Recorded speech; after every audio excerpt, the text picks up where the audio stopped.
Hi friends, welcome to Anita's kitchen. ఈరోజు tasty snacks చేగోడీలు ఎలా తయారు చేయాలో చూద్దాం. వీటిని ఇంట్లోనే ఈజీగా ప్రిపేర్ చేసుకోవచ్చు. వీటిని తయారు చేయడానికి ముందుగా ఒక 2 గ్లాసుల బియ్యం పిండి తీసుకోవాలి.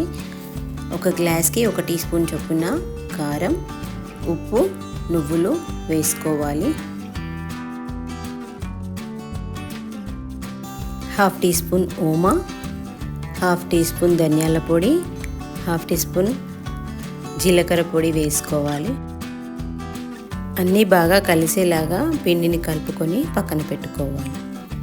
2 గ్లాస్ పిండికి 1.5 గ్లాస్ వాటర్ తీసుకొని మరిగించుకోవాలి. దీంట్లో 1 టీ స్పూన్ ఆయిల్ వేసుకోవాలి. ముందుగా కలిపెట్టుకున్న పిండిని వేసుకొని 1-2 నిమిషాలు ఉడకనివ్వాలి.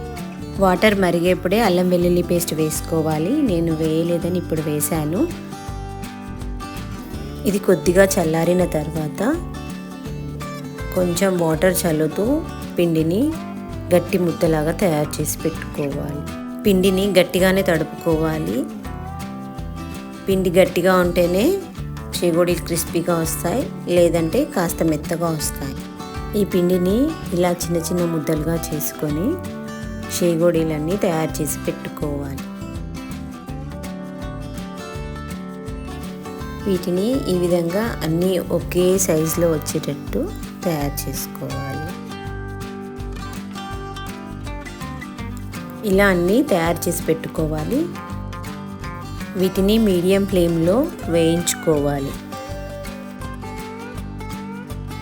ఇవి ఎయిర్టైట్ బాక్స్లో స్టోర్ చేసుకుంటే 1 మంత్ వరకు ఫ్రెష్గా ఉంటాయి. వీటిని పిల్లలకు స్నాక్స్ బాక్స్లో పెట్టడానికి ఈజీగా ఉంటాయి.